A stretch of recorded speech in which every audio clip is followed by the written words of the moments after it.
Okay folks, hello and welcome.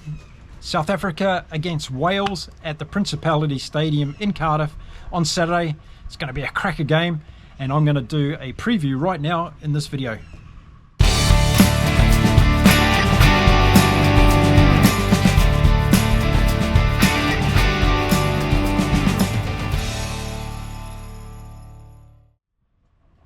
Hello and welcome to Inside Rugby. My name's Mark. I'm a Kiwi living in Cancun in Mexico and I love the game of rugby. I'm a rugby fan, I'm not a rugby expert.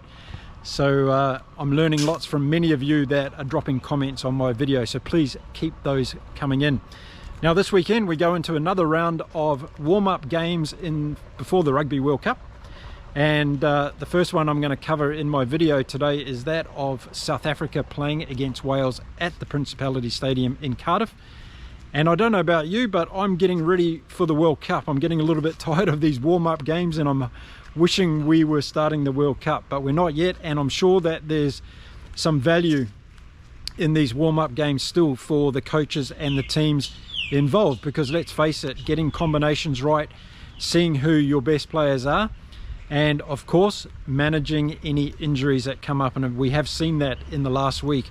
So let's hope that we get no injuries in this game in the weekend between Wales and South Africa in Cardiff. Now for me it was always going to be interesting to see what team Jacques Nienaber put out this weekend to play Wales, because they've got the All Blacks coming up, and I wanted to see whether they were going to put out a pretty tough line out to play Wales, because I think there's a lot to learn from this game for the Springboks.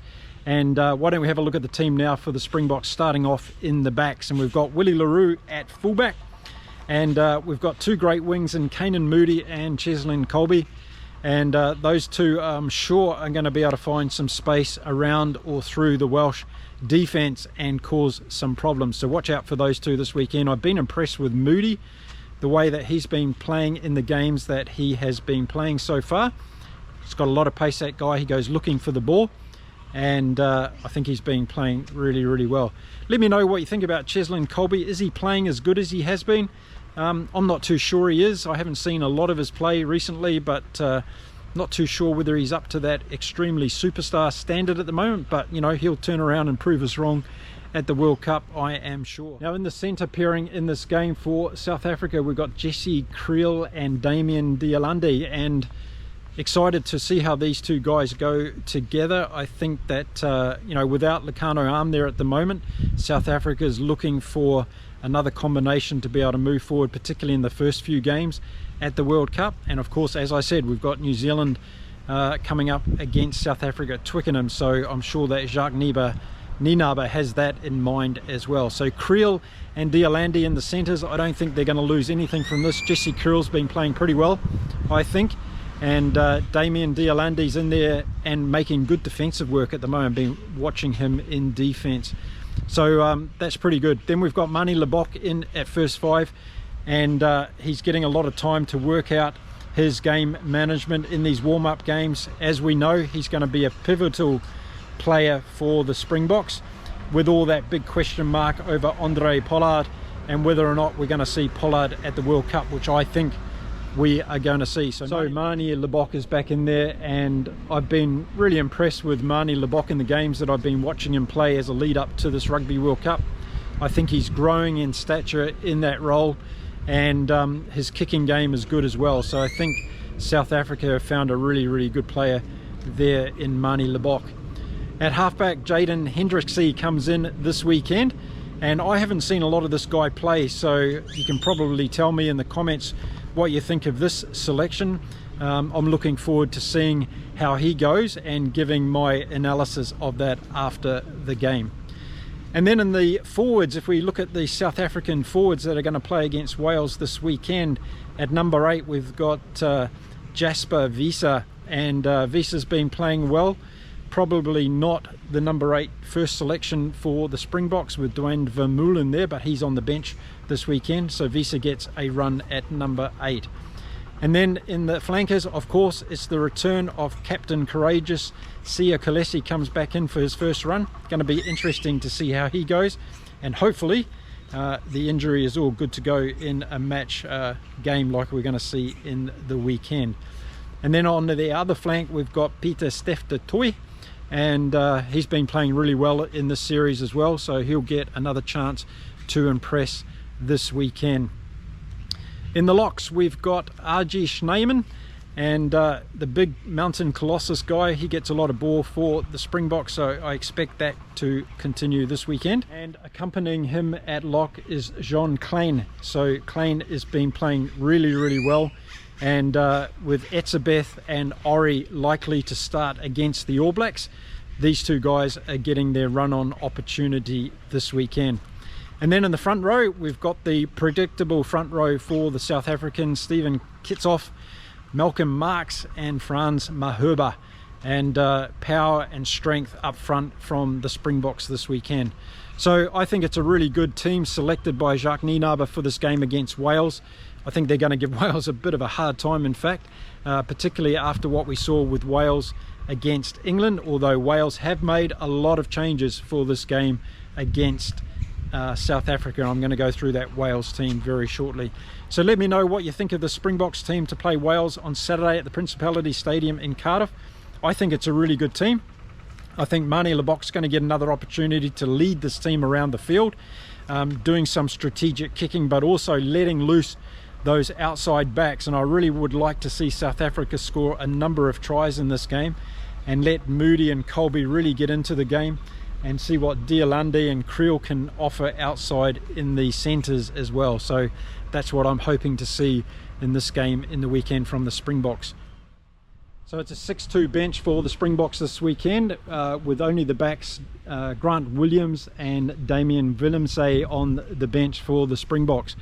And the rest of the forwards, as you would expect, Van Staden, Nishi, Bonami, Dwayne Vermeulen, Vincent Koch and Franco Mostert. So a very strong bench for the Springboks to bring those guys on when they need to take it to Wales. So a really strong Springboks team. Looking forward to this one and seeing what the Springboks can bring. This is going to be a dress rehearsal to that All Black game, but we can probably expect to see quite a few changes in the Springbok team, I think, as we head into that All Black game. Let me know what you think.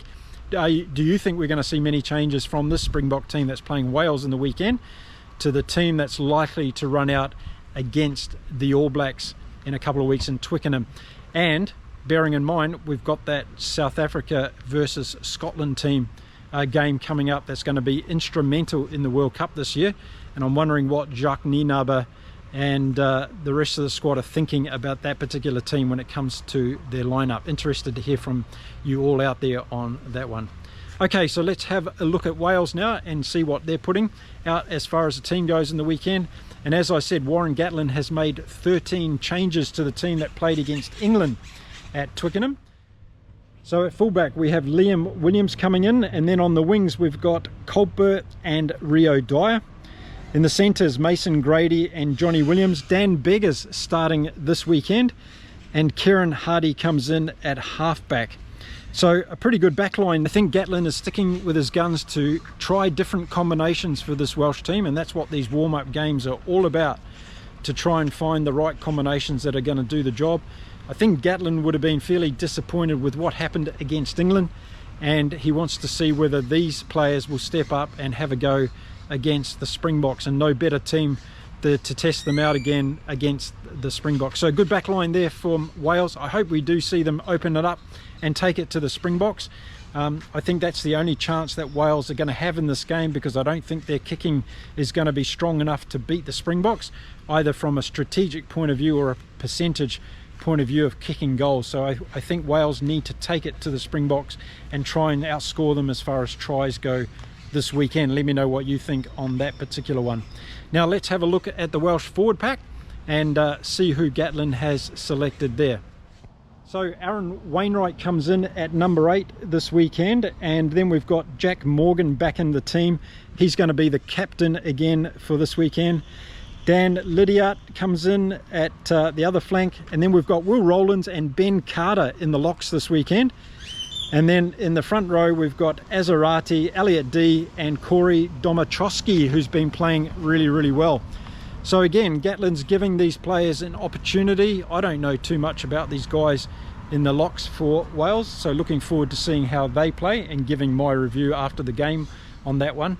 But across the field, I think this is a Welsh team that's an experimental team again for Gatland. I like the way he's doing this. He's giving everybody an opportunity to put their hand up.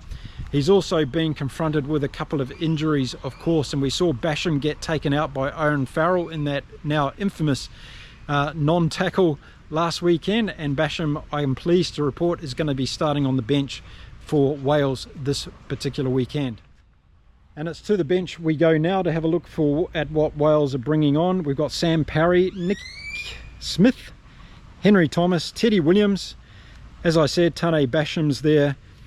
Thomas Williams, the halfback, Max Llewellyn and Carl Evans. That makes up the Welsh team this weekend. So I think the Springboks have got the Welsh quarter here when it comes to coming off the bench. I think they're going to be stronger in that area of the play, and whether that happens early in the game or a little bit later, that's to be seen.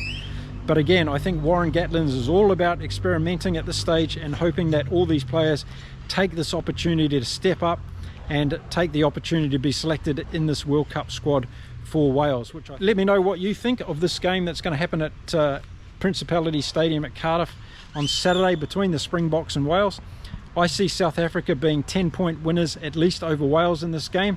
I've just got a good feeling that finally we're going to see some Springbok back play that's going to lead to a number of tries.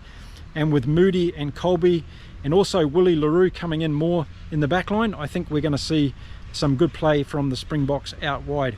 And I think Manie Libbok's going to be able to control the game with his kicking, and that could be a big difference in this game. So there we go. Let me know what you think in the comments. I'll be doing a full review video after the game on Saturday. Okay, the only thing left to say is to ask you kindly to hit that subscribe button, give the video a like and a thumbs up, and I'll be a happy man. So thank you very much for that. I'll see you after the game with a full review, and until then, stay safe, stay well everybody, and enjoy your rugby. Bye for now.